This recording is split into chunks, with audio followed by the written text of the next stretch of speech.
ज्ञानतिमिरान्धस्य ज्ञानञ्जनशलाकया चक्षुरुन्मिलितं येन तस्मै श्रीगुरुवे नमः। नमो विष्णुपादाय कृष्णपृष्ठाय भूतले श्रीमते भक्तिवेदान्त स्वामीति नामिने। नमस्ते सरस्वते देवे गौरवाणी प्रचारिणि निर्विशेषा शून्यवादी पाश्चात्यदेशतारिणि। जय श्री कृष्ण चैतन्य प्रभु नित्यानंद श्री अद्वैत गदाधरा शिवासादि गौर भक्त वृंद। हरे कृष्ण कृष्ण कृष्ण हरे हरे, हरे राम राम राम हरे हरे।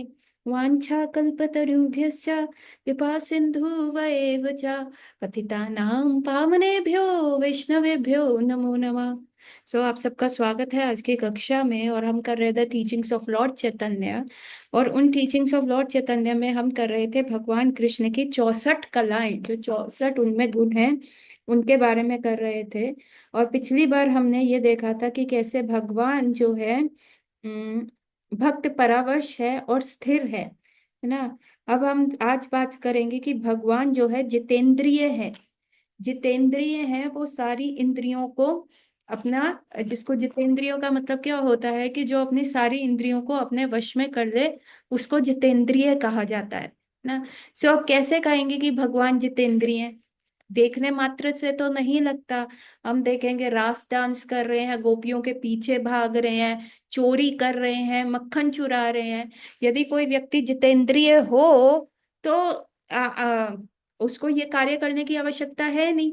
इवन जब हमने दामोदर लीला देखी कि किस प्रकार जो है भगवान, जो यशोदा मैया है, मैया लाला को दूध पिला रही हैं और फिर एकदम से देखती है अरे चूल्हे पे रखा हुआ दूध उबल गया है, और लाला को साइड करके वो दूध उतारने जाती हैं। और उसके बाद लाला को इतना गुस्सा आ जाता है कि मैया का वो पत्थर लेके जिसको मथ रही थी, वो मक्खन बना रही थी, उसको फोड़ देते हैं। तो यदि कोई जितेंद्रिय होगा उसमें तो ऐसा कोई इच्छा नहीं होगा। फिर सारी गोपियों के यहाँ चोरी करने जाते हैं। अच्छा वो तो छोड़ो, उसके बाद तो उनका तो चर्चा बहुत सारी जगह है कि इतनी सारी जो ग्वालने हैं उनके पीछे पीछे रहती हैं, है ना। कभी बंसी बजाते हैं, कभी कुछ करते हैं। जब हम वहां पे गए थे, क्या कहते हैं, वृंदावन गए थे, तो वहां पे नंदगांव के पास चरण पहाड़ी है, यशोदा कुंड है। और उस चरण पहाड़ी के पास एक कुंड, एक जगह है जिसको कहते हैं पनिहारी कुंड। मुझे नहीं पता मैंने आपको पनिहारी कुंड की कथा सुनाई है कि नहीं। तो कृष्ण के जो सखा है सुदाम, उनका विवाह होता है दूसरे गांव में। तो एक दिन सुबह कृष्ण अपने सारे ग्वाल बाल के साथ गोवर्धन जाते हैं। तो आज सुदाम नहीं आया, तो कृष्ण ने कहा अरे भैया सुदाम क्यों नहीं आया? तो सबने कहा अरे कृष्ण वो तो आज विवाह करने गया है पड़ोस के गांव में, वो आज अपनी ब्राइड को लेके आएगा। मैंने कहा ठीक है, आज फिर हम उनकी ब्राइड को देखेंगे, उनकी बीवी को देखेंगे। और वहां पे जो सुदाम जो है जिसको लेके आते हैं, उसकी मैया जो है हिदायत देती है, अरे बेटी सुनो, तुम जा रही हो दूसरे गांव, वहां नंद का एक लाला है, काला लड़का है, बड़ा चरित्रहीन है, बहुत सारी ग्वालनों के ऊपर बुरी नजर रखता है। वो चाहे कुछ भी कर रहे हो, और मुझे सुनने में आया तुम्हारे पति का मित्र है, तो चाहे वो कुछ भी कर ले, तुम अपना जो घूंघट है मत खोलना, उसको अपना मुख मत दिखाना, नहीं तो उस काले की बुरी नजर तुमको लग जाएगी। और ये विदा करते हुए जो है माधवी, उनका नाम था माधवी, सखी की मदर ने उनको हिदायत दी। अब जो है सुदाम जो है उनको ले आया माधवी को। अब कृष्ण ने कहा हम तो देखेंगे, हम तो भुजाई का चेहरा देखेंगे, हमको दिखाओ। तो कृष्ण ने इतना वो किया, लेकिन माधवी सखी ने अपना चेहरा नहीं दिखाया, घूंघट को पकड़े हुए खड़ी रही। कृष्ण ने बहुत लालच दिया, तुमको देवी ये देंगे, तुमको वो देंगे, चेहरा दिखाओ, ये करो। एंड माधवी सखी ने अपना चेहरा नहीं दिखाया और चली गई। अब उसके कुछ समय के उपरांत क्या होता है, गोवर्धन लीला होती है ना। भगवान गिरिराज जी को अपनी लेफ्ट हैंड की पिंकी फिंगर पे के नाखून के ऊपर उठाते हैं। उस समय सारा ब्रज, सारा वृंदावन, सारा बरसाना, सब सब जो है उस गोवर्धन पर्वत के नीचे खड़े हैं ना। और उस समय क्या हुआ, सब है। तो इट वॉज फर्स्ट टाइम जब माधवी सखी ने भगवान के मुखामुखी दर्शन किए। और जैसे ही उन्होंने भगवान के मुखामुखी दर्शन किए, वो रोने लग गई कि हाय, मैंने क्यों अपनी माँ की ये बात मानी, है ना। मेरी माँ ने मुझे ऐसा बोला कि इस काले को मुंह नहीं दिखाना, ये तो साक्षात भगवान है, ये तो कितने सुंदर है, इनका रूप कितना मनोहर है। और ये ठाकुर जी मेरे पीछे आए थे, मेरे आगे पीछे डोल रहे थे, माधवी माधवी कह रहे थे। और देखो, आज मुझको अब इनके दर्शन हुए हैं, तो मुझे अपनी मूर्खता दिख रही है। हमारे साथ भी कैसा होता है कि हम अपने घरों में होते हैं तो हमारे पेरेंट्स कहते हैं, no no, don't go to ISKCON, they brainwash people. उनके पास मत जाओ, वो तुमको, उनको तुम्हारा दिमाग खराब कर देंगे, तो ऐसा मत करो, है ना। सो ये सारी चीजें होती है। तो माधवी सखी भी अब रो रही है कि हाय, मैंने अपनी माँ की बात क्यों सुनी, है ना। So the Govardhan lila gets over. तो माधवी सखी को पता था कि भगवान जो है पनिहारी कुंड के पास आते हैं, आसपास कभी कभी आते हैं। तो एक दिन माधवी सखी को पता चला कि भगवान पनिहारी कुंड में जाना है कल। तो माधवी सखी वहां अपना मटका भरने, पनिहारी का मतलब कहाँ है, जहाँ पानी भरा जाए, तो मटका भरने गई वहां पे, पनिहारी। और वो जैसे ही माधवी सखी वो मटकी भर रही हैं, तो वो जानबूझ के दिखा रही है, हाय ये मटकी कितनी भारी है, हमसे तो उठाई नहीं जा रही, अरे कोई है जो हमारी सहायता कर दे। और वहीं पास में कृष्ण थे, वो आए, उन्होंने हेल्प किया। और तब माधवी सखी ने अपना घूंघट उठाया, उन्होंने कहा, हमें क्षमा कर दीजिए प्रभु, आप उस समय हमारा मुख देखना चाहते थे, हमसे हो गया, दिक्कत हो गई, गलती हो गई, तो कृपया करके हमें क्षमा कर दीजिए। कृष्ण कहते, नहीं नहीं, अब हमें तुम्हारा चेहरे से कोई मतलब नहीं है, तुमने उस समय हमने बहुत एटीट्यूड दिखाया, अब तुम जानो हम तुमको जानते नहीं, कभी अपना मुख मत दिखाना। तो माधवी सखी रोने लग गई, क्षमा कर दीजिए, है ना, मुझे भी आपके साथ रास डांस में आना है, मेरी एंट्री नहीं हो रही, मैं क्या करूं, ऐसा करे। और अभी अगर कृष्ण जितेंद्रिय हैं तो क्या वो अपने गुस्से पे काबू नहीं कर पा रहे? लेकिन नहीं, कृष्ण कहते, no no Madhavi, I have nothing to do with you, no more dealings with you, आप जानो, आपका घर जाने, आपने, you have not been very surrendered soul. तो माधवी सखी रोने लगी। अभी उनका रोना देख के तो कृष्ण ने क्या कहा कि ठीक है, तुम अब धरती पे जाओगी, तुम्हें एक जन्म लगेगा, तुम मेरे लिए वो लव कल्टीवेट करोगी, और फिर मैं तुम्हें बताऊंगा। और ये माधवी सखी आगे जाके धरती पे आई, और वो कौन बनी, वो मीराबाई बनी। तो मीराबाई ही जो है गोलोक वृंदावन में माधवी सखी हैं, जिनसे ऐसा हो गया। So the whole story I am telling you is कि भगवान तो, हम कह रहे जितेंद्रिय है, तो फिर वो ऐसा कार्य क्यों कर रहे हैं? क्यों उनके अंदर क्रोध भी है, क्यों उनमें सो कॉल्ड वर्ल्डली नजर से देखा जाए लस्ट है, क्या है ना। सो एक बार क्या होता है, गोपियों को पता चलता है कि दुर्वासा मुनि आए हैं, जमुना जी के उस पार आए हैं, ना, जमुना जी के उस पार आए हैं। ये ब्रह्म विवर्त्य पुराण की कथा है। अभी जमुना जी में बाढ़ आई हुई है, बहुत बारिश आई थी, बहुत बारिश आई थी। अभी जमुना जी को पार कैसे किया जाए, ये सारी जो है सखियां सोच रही हैं, है ना। तो कृष्ण दिखते हैं, तो कहते हैं, अरे आज तो कोई नाविक भी नहीं है, दुर्वासा मुनि आए हैं, हम उनके पास जाना चाहते हैं, हम उनसे क्या करेंगे, हम उनसे आशीर्वाद लेंगे। अगर आपको ये लीला का देखना है ना, ये कहाँ पे है, जहाँ भगवान ने प्रलंबासुर का वध किया था, वो कौन सी जगह है, बलराम जी ने प्रलंबासुर का वध किया था, मेरा वो नाम भूल रहा है। ये उस वन में ये लीला हुई थी, भांडेर वन, ये भांडेर वन की लीला है।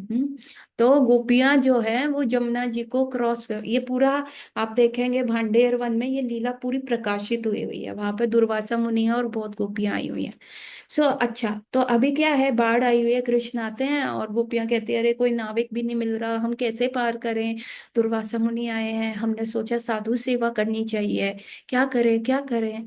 तो तो कृष्ण कहते हैं, देखो जमुना जी को बोलो, कृष्ण जो है नष्ट की ब्रह्मचारी है, अखंड ब्रह्मचारी है, मतलब उसके हृदय में कोई भी ऐसा लस्ती डिजायर नहीं है, तो जमुना जी आपको वे दे देंगी। तो गोपियां जो है बहुत जोर जोर से हंसने लगी, अरे क्या बात कर रहे हो, कृष्ण नष्ट की ब्रह्मचारी, कृष्ण तुम कितना झूठ बोलते हो, तुम तो सारी गोपियों के पीछे रहते हो, अभी पहले ही तुमने गोपियों के वस्त्र हरण किए, हाँ, तुम रात को बंसी बजाते हो, गोपियों को बुलाते हो, तुम्हारी वजह से हम गोपियां बदनाम हैं, तो तुम अपने आप को नैष्ठिकी ब्रह्मचारी कह रहे हो। कहते देखो तुमने मुझसे वे पूछा, कृष्ण कहते हैं, दिस इज होल ब्रह्म विवर्ते पुराण। तो कृष्ण क्या कह रहे हैं, देखो गोपियों, तुमने मुझसे वे पूछा तो मैं तुमको वे बता रहा हूँ। तुमको मानना है ना मानना, वो तुम्हारी इच्छा है। तुम्हें जमुना जी पार करनी है, जमुना जी तुम्हें रास्ता तभी देंगी जब तुम ऐसा बोलोगे। तो गोपियां कहती चलो अब क्या करें, मरता क्या नहीं करता। तो उन्होंने सारा नदी का देखा और वहां जाके खड़े होके बोलने लगे, कृष्ण जो है नैष्ठिकी ब्रह्मचारी हैं। Now they are not believing it, but they are saying it from the mouth. जैसे ही वो बोलती हैं कि हे जमुना जी, कृष्ण यदि नैष्ठिक ब्रह्मचारी हैं तो कृपया करके हमें रास्ता दीजिए, हमें उस पार जाना है, भांडेर वन जाना है। तो लो एंड बिहोल्ड जमुना जी रास्ता दे देती हैं। ना गोपियां आर शेल शॉक्ड। पर अभी उनके पास समय नहीं था वो शौक व्यतीत करने का। उन्होंने मटकियां उठाई, अपने सर पे रखी, जो उनके लिए लेके गए थे, ऋषिवर के लिए, दुर्वासा मुनि के लिए, और फटाफट क्रॉस कर लिया। जैसे ही उन्होंने क्रॉस किया तो अब जमुना जी फिर वैसे ही बहने लग गई। अभी उन्होंने कहा वापिस कैसे आएंगे, चलो पहले बाद में देखेंगे, पहले हम जाके दुर्वासा मुनि को सर्व करें। दुर्वासा मुनि को सर्व किया। इतनी अनंत कोटि गोपियां थी, सबके हाथ में घर की बनी हुई कोई ना कोई सामग्री थी, है ना। 56 भोग, क्या बहुत सारा भोग था, बिल्कुल गोवर्धन पर्वत जितना भोग गोपियां जो है लेके आई, बहुत अनंत कोटि गोपियां थी। उन्होंने फिर दुर्वासा मुनि को कहा, let us give us an opportunity to serve you. Now why these गोपियां आर डूइंग दिस, क्योंकि गोपियों को पता है कि दुर्वासा मुनि के पास उनको सर्व करना बहुत मुश्किल है, लेकिन यदि अगर वो प्रसन्न हो जाएंगे तो बहुत अच्छा होगा। सो दुर्वासा मुनि जब पहले बरसाने में आए थे बहुत साल पहले, तो सब डर के गोपियां भाग गई थी, अरे दुर्वासा मुनि आए हैं। तब वो छोटी छोटी थी, उन्होंने अपने फादर से मदर से सुना हुआ था, दुर्वासा मुनि अगर किसी को भी श्राप दे देते हैं वो जल्दी गुस्सा हो जाते हैं। तो ये सारी भाग गई कि ना हम इनके सामने आएंगी, ना हम इनको सर्व करेंगी, कहीं हमें गलती से ये श्राप ना देने। तो ऐसा गोपियां सोच के इधर उधर भाग गई, लेकिन श्रीमती राधा रानी वहीं रही। तो दुर्वासा मुनि ने राधा रानी का मुख देखा, तो उनके अंदर वात्सल्य भाग आ गया। उन्होंने कहा, ए लाली, मुझे बहुत भूख लगी है, कुछ दोगी। अभी राधा रानी बहुत छोटी हैं, शी डजंट नो कुकिंग, उनको चूल्हे पे अभी कुकिंग नहीं सिखाई। बट क्योंकि वो अपनी मदर को देखती हैं कि कैसे कुक होता है एवरीथिंग, तो क्या करती हैं राधा रानी, वही जमुना जी की जो भी है वहां की मिट्टी लेके, बालू लेके उसको गूंदती हैं, आटा बनाती हैं, उसकी रोटी बनाती हैं गोल गोल, और दुर्वासा मुनि को सर्व करती हैं, ये लीजिए मुनिवर, आप कृपया इनको पाइए। और दुर्वासा मुनि वही मिट्टी के बने हुए गोले जो हैं, जो बालू के बने हुए रोटी जो थी राधा रानी ने दिया था, वो खाने लगे। और वो इतने प्रसन्न हुए, उनके आंखों में से अश्रु, सात्विक विकार, उनको तो अपने स्वामिनी के दर्शन हो गए। तो उन्होंने कहा राधा रानी को, मैं तुम्हें आशीर्वाद देता हूँ, तुम जिसके लिए भी खाना बनाओगे उसको मृत्यु छू भी नहीं सकेगी, उसकी आयु बहुत रहेगी, और तुम्हारे अंदर पाक कला इतनी निपुण रहेगी कि तुम कोई भी डिश जो है रिपीट नहीं करोगे। And that is till today. Shrimati Radha Rani अनंत कोटि समय से भगवान के लिए कुकिंग कर रही हैं, and she has not repeated a single dish, है ना। एंड जब यशोदा मैया ने सुना कि ऐसे श्रीमती राधा रानी को दुर्वासा मुनि से ये वरदान मिला है, तो वो क्या करती थी, उनकी सास जटिला को बहुत सारा रोज का सोना देती थी, और कहती थी बरसाने से राधा रानी को, जटिला की हवेली है, वहां से राधा रानी को रोज लेके आती थी, क्योंकि कृष्ण के ऊपर उस समय कंस के द्वारा भेजे गए इतने सारे राक्षसों के यू नो अटैक होते थे। तो यशोदा मैया ने कहा, नहीं, मेरे लाला की उम्र बड़ी होनी चाहिए, ये इन किन प्रकार है ना, अगर राधा रानी को ये मिला हुआ है बेनेडिक्शन, ये वर मिला हुआ है, तो मैं इसको यूटिलाइज करूंगी। तो राधा रानी रोज भगवान के लिए बनाने आती थी। तो अब ये सारी गोपियां जिन जो भाग गई थी दुर्वासा मुनि से डर के छुप के, उन्होंने कहा, ओ अभी तो ये बड़ा दिक्कत हो गया। हमको भी उस समय दुर्वासा मुनि को सर्व कर लेना चाहिए था। और वो इतना साल यही कंटेम्पलेट करते रहे, हमको भी कृष्ण के पास जाने का मौका मिलता, यशोदा मैया हमें भी बुलाती। But now we have lost the opportunity. तो अब इनको बहुत सालों के उपरांत पता चलता है कि दुर्वासा मुनि भांडेर बन आए हुए हैं, जमुना जी के उस पार आए हुए हैं। तो let us go and take this opportunity. तो घर से बहुत स्वादिष्ट स्वादिष्ट खाना बना के now they serve Durvasa muni. And when they are serving Durvasa muni, और दुर्वासा मुनि खाते हैं। अभी गोपियां कहती है, अरे हम तो इतनी सारी हैं, दुर्वासा मुनि किसका खाएंगे, मेरा खाएंगे, उसका खाएंगे, किसका खाएंगे। हाउ कैन दुर्वासा मुनि ईट ऑल दीज थिंग्स। तो सोच रही होती हैं, एंड तब दुर्वासा मुनि with in couple of second सबका खाना चट कर जाते हैं। एक भी प्लेट खाली नहीं होती। तो सारी गोपियां कहती, wow, that's so amazing. And Durvasa मुनि उनको ब्लेस करते हैं, तुम्हारी इच्छा पूरी होगी, तुम्हें मन वांछित वर मिलेगा, है ना। तो now that was the thing गोपियां चाहती थी, now they were very happy. और वो अपने खाली बर्तन लेके फिर आई यमुना जी के तट पे। देन दे फॉरगॉट, ओ यमुना जी में तो बाढ़ आई हुई है, हाउ वी विल क्रॉस, हमें पहले भी कोई नाविक नहीं मिला, अब क्या करें। अभी वो वहां बैठी होती हैं। तो कहती है, चलो दुर्वासा मुनि से ही पूछ लेते हैं। और दुर्वासा मुनि के पास जाते हैं और उनसे कहते हैं कि प्लीज आप बताइए कि आप हम कैसे नदी पार करें। कहते वैसे ही कर लो जैसे आप आए थे। कहते वो तो एक टाइम का ट्रिक था, कृष्णा ने बताया था कि वो अखंड ब्रह्मचारी है, तो इसीलिए नदी ने रास्ता दे दिया जमुना जी में। मैंने कहा ओके सिंपल, आप दुर्वासा के लिए कह दो कि दुर्वासा मुनि जो है बहुत टाइम से क्या कर रहे हैं, अनशन पे बैठे हुए हैं, मतलब वो भोजन नहीं खा रहे, कुछ नहीं कर रहे, व्रत रख रहे ना। गोपियां के जमीन निकल गई पैर के नीचे। इतना सारा खाना अभी इन लोगों ने, दुर्वासा मुनि ने खाया है, एक भी प्लेट में एक भी कण, एक भी चावल का दाना, एक भी सब्जी नहीं लगी। ऐसे चट कर दिए बर्तन सारे कि जैसे ये बर्तन ही नए थे। तो फिर ये कैसे हो सकता है। तो देवर हैरान।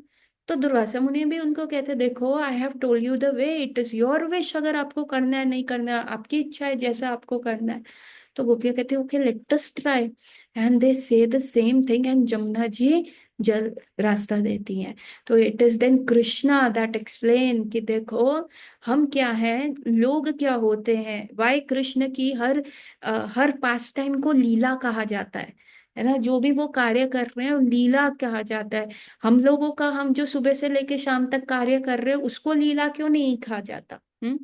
हम सुबह कुकिंग कर रहे हैं या हम किसी से बात कर रहे हैं तो उसको डॉक्टर साहब की लीला क्यों नहीं कहा जाता। डॉक्टर साहब ने ये इतने पेशेंट देखे, डॉक्टर साहब की, no no no, that is the work they are doing. तो what is the difference, because they say Krishna is आत्मकाम, जितेंद्रिय है, he is not attach to the result. भगवान वो कार्य अपने लिए नहीं करते, है ना। ये सो आत्मकाम।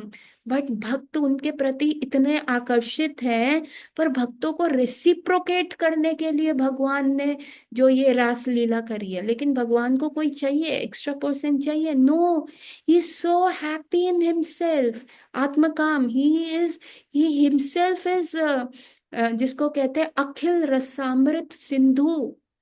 अखिल रसामृत सिंधु, अखिल का मतलब टोटल एंड टोटल, रसामृत मतलब रस का अमृत, अखिल रसामृत सिंधु, सिंधु मतलब ओशियन। भगवान का बॉडी रस से बना है, स्पिरिचुअल वर्ल्ड में ठाकुर जी का बॉडी रस से बना हुआ है। सो वो इतने आत्मकाम है, इतने सेल्फ सेटिस्फाइड है, आत्मा राम है, तो उनको कुछ भी आवश्यकता नहीं है। लेकिन क्योंकि उनके डिवोटीज प्रेम पूर्वक उनसे एक रेसिप्रोकेशन चाहते हैं, चाहे वो यशोदा मैया हो, चाहे वो नंद बाबा हो, चाहे वो भगवान के फ्रेंड्स हो, उनके दास हैं, चाहे वो गोपियां हैं, चाहे वो कोई भी हो, they want that reciprocation from Krishna, therefore to satisfy them he does that leela. He has no initiative to do that leela, उनके पीछे हेतु नहीं है। अभी हम पढ़ाई क्यों कर रहे हैं, कि हमें डिग्री मिल जाए। तो पढ़ाई करने के पीछे रीजन, हेतु क्या है, to get a degree. Degree हमें क्यों चाहिए, उसके पीछे हेतु क्या है, कि जॉब मिल जाए। जॉब हमें क्यों चाहिए, उसके पीछे हेतु क्या है, पैसे कमाने हैं। पैसे क्यों चाहिए, सेटल होना है, घर बनाना है, फिर बीवी से शादी करनी है एक लड़की से, फिर बच्चे होंगे, फिर उनका भरण पोषण करना है, तो हमारे हर कार्य के पीछे रीजन है, हेतु है। लेकिन क्या कृष्ण के किसी भी कार्य के पीछे हेतु है, क्या रीजन है? नहीं। उनका रीजन सिर्फ क्या है? भक्तों का रीजन। उसके साथ उन्होंने संलग्न कर लिया है कि हाँ, my their reason becomes my reason. And since they want that kind of a reciprocation, therefore therefore I want to reciprocate. Therefore Krishna अपनी स्टेज ऑफ आत्मकाम से छोड़ के कहते हैं, मैया मुझे भूख लगी है, मैया पहले मुझको दे, तू दूध उतारने क्यों चली गई? हाँ, मुझे आज उस गोपी के यहाँ मक्खन चुराना है, आज उस गोपी के। दीज गोपीज, वृंदावन की सारी गोपियां, they use to pray to Krishna. है, सिर्फ यशोदा को ही मैया बनने का क्यों सौभाग्य मिला है? क्यों ये लाला जो है सिर्फ मैया, यशोदा मैया के हुआ हुआ मक्खन खाता है? हमारे यहाँ क्यों नहीं आता है? ये कितना सुंदर सलोनी लाला है, ये हमारे भी आके मक्खन खाए। क्यों केवल यशोदा मैया को ही भगवान की बाल लीलाएं देखने का सौभाग्य मिल रहा है? कभी कभार भगवान क्या करते थे, छुपके से यशोदा मैया कहीं जाती थी तो छोटे से नंदलाल जाते थे जहाँ मक्खन स्टोर होता था, और वहां मक्खन चुराते थे, थोड़ा सा खाते थे। उसके उपरांत आगे के खंबे में अपनी परछाई देख के डर जाते थे। अरे मित्र, तुम यहाँ पे क्यों आए? क्या तुम भी मक्खन खाने आए हो, चुराने आए हो? जब अगर उनकी परछाई कोई जवाब नहीं देती थी, तो कृष्ण कहते, देखो तुम किसी से कुछ कहना नहीं, मैं तुम्हें मक्खन देता हूँ, तुम भी खाओ। हाँ, और कृष्ण मुट्ठी भर भर के उनके मुंह पे मक्खन लगा देते थे, अपनी परछाई पे ही। परंतु फिर भी वो कुछ नहीं बोलता था। अरे तुम क्यों रुष्ट हो? तुम यशोदा मैया से कुछ कहोगे तो नहीं? तुम क्यों क्रोधित हो? लो तुम ऐसा करो, 50-50% शेयर भी नहीं करते, तुम 70% रख लो, मैं 30% रख लेता हूँ। फिर भी उनकी परछाई कुछ नहीं कहती। अभी नंदलाला को तो इतना पता नहीं कि अभी वो अपने प्रतिबिंब से बात कर रहे हैं। तो फिर नंदलाला गुस्सा हो जाते हैं, अरे तुम बोलते क्यों नहीं, तुम कितने लालची हो, मैंने आज तक नंदगांव में इतना लालची व्यक्ति नहीं देखा। और पीछे से मैया की हंसी छूट जाती, और कृष्ण क्या कहते, अरे मैया मैया देखो, यहाँ पे एक लड़का आया था, वो आपका मक्खन चुरा रहा था, देखो अभी वो भाग गया है। तो लाला, वो लड़का चुरा रहा था तो तेरे मुंह पे क्यों मक्खन गिर गया? अरे मैया, एक छोटा सा बछड़ा आया, मैं तो उस बछड़े को पकड़ने के लिए आया, और वो जो बछड़ा था वो यहाँ पे आपकी इस मटकी में घुस गया है। अच्छा लाला, इस मटकी में बछड़ा है? हाँ मैया, मैं सत्य कह रहा हूँ, मैं झूठ नहीं कह रहा। अच्छा लाला, तो फिर निकाला तूने बछड़ा? वही तो कर रहा था मैया, उसको निकालने के चक्कर में ये माखन मेरे मुंह पे, मेरे कपड़ों पे, मेरे हाथ पे लग गया।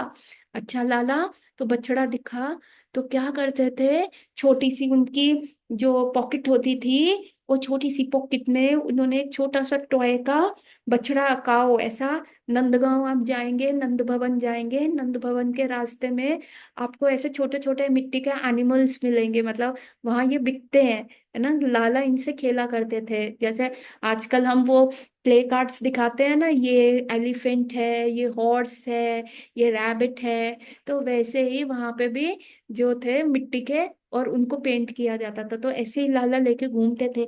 तो छुपके से अपना पॉकेट में से वो एक छोटा सा बछड़ा, गाय का बच्चा निकाल के मटकी में डाल के कहते, अरे मैया मैया देखो मिल गया, ये देखो। और फिर वो मक्खन से सना हुआ बछड़ा जो है उनको दिखाते थे। किसको? भैया को दिखाते, देखो मैया मैं झूठ नहीं कह रहा था।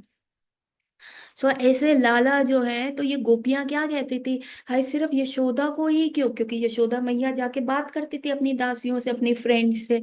तो ये सारी गोपियां कहती थी, हमें क्यों नहीं ये माखन लाला की ये लीलाओं देखने का अवसर मिलता? तो भगवान ने उनकी इच्छा सुन ली, इसीलिए वो क्या किया, उनके यहाँ मक्खन चुराने जाते। फिर इन गोपियों के हृदय में आया, अरे लाला हमारे पुत्र क्यों नहीं बनता?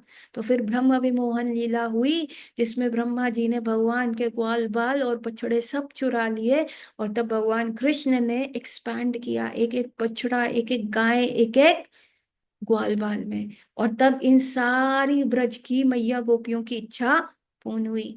तो ये भगवान क्यों करते हैं? Because he want to reciprocate, उनके पीछे कोई हेतु नहीं था। सेम वे दुर्वासा मुनि was reciprocating with the love of the devotees है ना, जो उनके पास आए टू डू द साधु सेवा ना।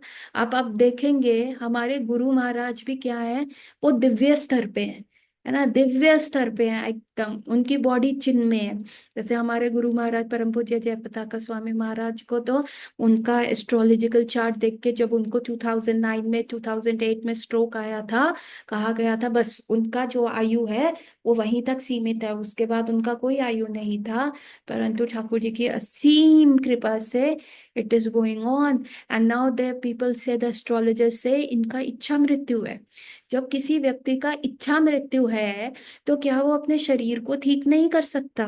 जो मृत्यु पे विजय पा सकता है तो वो कैसा, उसके लिए क्या किडनी डिसऑर्डर, क्या लिवर डिसऑर्डर, क्या स्ट्रोक, कुछ नहीं। तो ये गुरु महाराज क्या कर रहे हैं, ये लीला कर रहे हैं, क्यों कर रहे हैं? ताकि जितने भी उनके, सी गुरु महाराज के हृदय में क्या रहता है, मुझे अपने सारे जो शिष्य हैं इनका उद्धार करना है। इवन जो अभी रिसेंटली वो दिल्ली में भी आए थे और उन्होंने यही लेक्चर दिया, मैं आई एम ऑलवेज थिंकिंग कि मैं आप लोगों का उद्धार कैसे करूं, परंतु जब तक आप मेरी सारी बातें नहीं मानेंगे तब तक मैं आपका उद्धार नहीं कर पाऊंगा। तो गुरु महाराज ऐसा कह रहे थे। So always he is always thinking in that mode, है ना। सो जब ये सारी चीजें हो रही हैं तो ही इज मेकिंग, उन्होंने अपना बॉडी सिक इसलिए बना दिया ताकि वपु सेवा करके जो होता है जल्दी लाभ मिलता है। जो भी अपने गुरु की वपु सेवा करता है, जैसे उनके कपड़े धोना, उनके पैरों का मसाज करना, उनका सर सर दबाना, है ना, उनके लिए भोजन बनाना, तो ये गुरु की डायरेक्ट सेवा है, वपु सेवा। तो उसका लाभ तो बहुत ही ज्यादा मिलता है। तो जब ये सब लोग जो हैं गुरु महाराज की सेवा कर रहे हैं तो उनको फल मिल रहा है। तो गुरु महाराज बेसिकली ये इसलिए कर रहे हैं ताकि ये इनके इन प्रकार है ना, इनकी सुकृति बने, ये इनके इन प्रकार है ना, इनकी भक्ति में निष्ठा बने, ये मेरे सामीप्य रहे, मेरा सानिध्य प्राप्त करे और हरि भजन करके ठाकुर जी के पास जाएं। तो that is the plan of Guru Maharaj, है ना। सो कृष्ण का भी हमेशा यही प्लान रहता है। तो ये चिन्ह में है, दिव्य है, उनके पीछे उनका हेतु नहीं है। गुरु महाराज सब कार्य कर सकते हैं पर ही इज डिपेंडेंट, है ना, he is dependent for bathing, उनको कपड़े पहनाना, उनको इधर से उधर लेके जाना, उनकी आइस में ड्रॉप डालना, उनको कफ आ रहा है, सलाइवा आ रहा है, उसको साफ करना, for each and everything Guru Maharaj ने क्या किया, ये लीला करी है, इन लोगों की सुकृति बने। सो दैट इज व्हाट, उनका पीछे उनका हेतु नहीं है। यदि वो चाहे तो कृष्ण उनको एकदम ठीक कर सकते हैं, यदि वो चाहे वो अपने आप को स्वयं ठीक कर सकते हैं।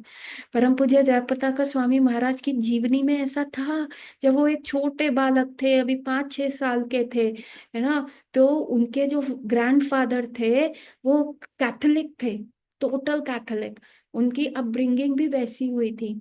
तो हमारे गुरु महाराज को क्या हुआ, एक बार स्किन पे डिसीज आ गया, एक डिसऑर्डर हो गया, एक्जिमा हो गया। तो वो रोने लग गया, मेरे को ये क्या हो गया, डॉक्टर सिर्फ ट्यूब दे देते हैं, ट्यूब लगाता हूँ तब तक ठीक रहता है, ट्यूब खत्म हो जाती है मेरे को फिर ये दिक्कत आती है, मैं सो नहीं पाता। तो एक दिन उनके दादा ने कहा, देखो तुम ये सारे डॉक्टर्स को छोड़ो, तुम ठाकुर जी, तुम भगवान पे, जीसस क्राइस्ट पे विश्वास करो, तुम उनको प्रे करो from the depth of your heart, उनको तुम आवाहन करो उनका, and he will cure you. And that 5 year old boy, उन्होंने विद ऑल हिज हार्ट क्या किया, गुरु महाराज ने क्या किया, जीसस क्राइस्ट का आवाहन किया, प्रे किया। लो एंड बिहोल्ड, बहुत कम समय में उनका पूरा स्किन का डिसऑर्डर जो था वो एकदम ठीक हो गया। So one who can as a 5 year old boy जो अपने आप को ठीक कर सकते हैं, तो वो क्या ये नहीं कर सकते, जो मृत्यु पे विजय पाए हुए हैं, क्या ये कार्य नहीं कर सकते? सो दैट इज, इनकी लीला होती है क्योंकि इनके पीछे कोई हेतु नहीं होता। जब हम अपने गुरु महाराज को सर्व करते हैं, जब हम उनका, जैसे उनका आविर्भाव दिवस होता है या कईयों का तिरुभाव दिवस होता है जिनके चले गए हैं, व्हेन वी ग्लोरीफाई देम, हम ग्लोरिफिकेशन गाते हैं, हम उन्हीं की गा सकते हैं ना, ये उनकी लीला है। हम आम लोगों की तो ग्लोरिफिकेशन नहीं गाते, हम आम लोगों की तो कुछ नहीं गाते कि इसका ये हुआ ऐसा हुआ, नहीं, है ना। तो और ना हम हर साल मनाते, लेकिन हर साल हम भगवान अपने गुरु महाराज का आविर्भाव दिवस, ग्लोरिफिकेशन क्यों मनाते हैं? क्योंकि उनके हर कार्य के पीछे कोई भी हेतु नहीं है। सो वो क्या है? जितेंद्रिय है। सो कृष्ण भी क्या है? जितेंद्रिय है। एंड देन कृष्ण इज क्षमाशील, ही इज सो फॉरगिविंग, है ना। तुलसीदास क्या कहते हैं? तुलसीदास कहते हैं, मोसो बड़ा नमक हरामी तो कोई है ही नहीं। क्यों ठाकुर जी? आपने हमें खाना देते हैं, शरीर देते हैं, खाना को डाइजेस्ट करने के लिए डाइजेस्टिव ऑर्गन्स देते हैं, ये एयर देते हैं, सब कुछ देते हैं। हम आपका नमक खा के भी नमक हरामी करते हैं। हम आपको देखते नहीं हैं, हम अपना मुख हमेशा आपसे विमुख कर लेते हैं, हम आपकी तरफ देखना भी नहीं चाहते। हम इस संसार में आते हैं, हमें माया दिखती है, हमको इंजॉय करना होता है। जब एक थप्पड़ पड़ता है, हम थोड़ी देर के लिए आपको देखते हैं, लेकिन पूर्ण तरह नहीं देखते। फिर जैसे ही माया हमें अट्रैक्ट करती है, हमारा मुख फिर माया की तरफ हो जाता है। सो हे ठाकुर जी, मेरे से बड़ा नमक हरामी तो इस पूरे संसार में कोई है ही नहीं। लेकिन आप कितने क्षमाशील हैं कि हमें आपने 84, आप किसी भी टॉप के गेमर को भी देख लो, कोई भी आज जो भी गेम इन्वेंट करता है, कुछ भी ऐसा करता है, वो आप कोई भी दिस क्या कहते हैं, कौन सी गेम कहते हैं? Video game. वीडियो गेम खेलते हैं तो आपको कितनी लाइफ मिलती है? 3 4, है ना। मैक्सिमम 5 लाइफ टाइम्स उसमें होती है, और 5वीं लाइफ टाइम आपकी खत्म हो जाती है तो आप वो गेम हार जाते हो, you are like you lose. लेकिन ठाकुर जी का देखिए, 84 लाख योनियां उन्होंने दी हैं। भाई तुमको जो करना है, इतनी सारी लाइफ टाइम। कई एब्राहमिकल रिलीजन्स हैं जिसमें आफ्टर लाइफ का कंसेप्ट नहीं है ना, उसमें आफ्टर लाइफ के बारे में नहीं बोला जाता, उनको यही कहा जाता है यही यही लाइफ है। सो लोग बड़े कन्विंस हो जाते हैं कि हाँ, सिर्फ यही लाइफ है, हमारी मृत्यु हो जाएगी, हमें दफन कर दिया जाएगा, फिर जो जजमेंट डे आएगा, जिस दिन इंसाफ होगा, ये सारी रूहें रिसर्किटेट होंगी, जमीन में से बाहर आएंगी, और फिर इनका देखा जाएगा क्या पुण्य किया, क्या पाप किया। तो यही यही जिंदगी है, इसको जैसा जीना चाहते हो जी लो। और फिर कई लोगों को क्या किया जाता है, इसके पीछे ब्रेन वॉश किया जाता है। तो जिस दिन जजमेंट डे आएगा, और यदि तुमने काफिरों को मारा होगा जो तुम्हारे रिलीजन को नहीं मानते, तो तुमको 72 हूरों के साथ, 72 एंजल्स के साथ, स्वर्ग की अप्सराओं के साथ इंजॉय करने को मिलेगा, है ना। और या फिर कहते हैं, कई लोग क्या हो जाते हैं, एथिस्ट होते हैं, जो कहते हैं oh this is the only life, I don't believe in after life, I don't believe in rebirth, है ना, ऐसा वो बोलते हैं। तो वो क्या करते हैं, उनको लगता है यही जिंदगी क्या है, इंजॉयमेंट के लिए मिली है, एक ही तो जिंदगी है। अब देखेंगे कितने ऐसे मूवीज के डायलॉग है, एक ही तो जिंदगी है, उसी को तो जीना है। फिर वो सारे कोड ऑफ मॉरल्स, कंडक्ट सब छोड़ देते हैं। हाँ, हमें जीना है, हम कुछ भी कर सकते हैं। हम हमें अगर पैसा कमाना है तो मर्डर कर लो, लूट कर लो, एक ही तो जिंदगी है, बात का किसने देखा है, ऐसे लोग कहते हैं। लेकिन ठाकुर जी ने क्या दिया है हमें, इतनी सारी लाइफ टाइम्स दी है। अच्छा, इस जन्म में तुम मेरे पास नहीं आ पाए, कोई बात नहीं, दूसरे जन्म में आना। अच्छा, दूसरे में भी नहीं आ पाए, तीसरे में आना। चलो, प्रयास करते रहो। अच्छा तुम्हें, तो and then Thakur ji is not like a controller, है ना। गन रख के नहीं कहते यहाँ पे, नॉट अ टॉक्सिक लव वाला मूवी नहीं है, यहाँ पे गन रख के नहीं कहते आई लव यू बोलो मेरे को, आई लव यू बोलो, बोलते हो या मैं तुमको मार दूं, आई लव यू बोलो नहीं तो मैं तुम्हारे। नो, ठाकुर जी ऐसा नहीं करते। हम कहते no, I don't love you Thakur ji, all I love is eating. अच्छा, तुम्हें खाना पसंद है, ठीक है, अगली बार उसको पिक बना देते, तू खा खा, जितना खाना है तू खाता रहे, है ना। देन फिर क्या होता है, फिर अगला लाइफ आता है, तो किसी को कहता है Thakur ji I just like opposite sex, है ना, मेरे आपके अंदर कोई इंटरेस्ट नहीं। अच्छा, तो फिर कबूतर बन जा। सो ठाकुर जी आपकी विशेष के अकॉर्डिंग आपको नेक्स्ट शरीर दे देते हैं, है ना, कि आपकी जो इच्छा है। तो ही is not ending your life, है ना। If Krishna, so you know शिला प्रभुपाद से एक बार किसी ने प्रश्न पूछा कि ये सोल्स भी, जितने भी अनंत कोटि आत्माएं हैं, है ना, जीव हैं, और भगवान है, अनंत कोटि समय से चल रहे हैं वहां पे, तो टाइम का कोई कंसेप्ट ही नहीं है। तो जितनी जीवात्माएं हैं उतनी ही रहती हैं क्या? क्या जीवात्माएं कम तो नहीं होती? जितनी जीवात्माएं पहले हैं उतनी ही रहेंगी। तो शिला प्रभुपाद ने कहा हाँ, ये उतनी ही रहेंगे, लेकिन इफ कृष्णा वांट्स, वो उस जीवात, हमने भगवत गीता पढ़ा ना कि आत्मा को कोई मार नहीं सकता, कोई जला नहीं सकता, कोई गीला नहीं कर सकता, कोई, है ना, हमने ये सारा क्वालिटीज आत्मा का पढ़ा है। तो किसी ने कहा प्रभुपाद, अगर ये दुष्ट आत्मा है वो जो नहीं कर रही तो वो रहेगी। तो that says no, it is on Krishna, if he wants he can do that. लेकिन कृष्ण क्या है, बहुत क्षमाशील है। कृष्ण क्या है, माफ कर देते हैं कि नहीं कोई बात नहीं, give him the life time, opportunity after opportunity. In fact जब पूरा वर्ल्ड का एनहाइलेशन भी हो जाता है और जीव जो है ठाकुर जी के धाम नहीं पहुंच पाता, तब भी भगवान क्या करते हैं, महाविष्णु की तरह उनके सारे ये जीव जो होते हैं उनकी बॉडी के अंदर रेस्ट करते हैं, कि जब दोबारा से मटेरियल वर्ल्ड बनेगा, दोबारा से उनको चांस अपॉर्चुनिटी मिलेगी। So that is Thakur ji giving lot of opportunities, है ना, for giving us over and over again. और जब एनाइलेशन हो जाता है तो अपने शरीर में हमको वो रेस्ट करने भी देते हैं। आज हमने टू क्वालिटीज डिस्कस करी ठाकुर जी की, कैसे वो जितेंद्रिय हैं और क्षमाशील हैं।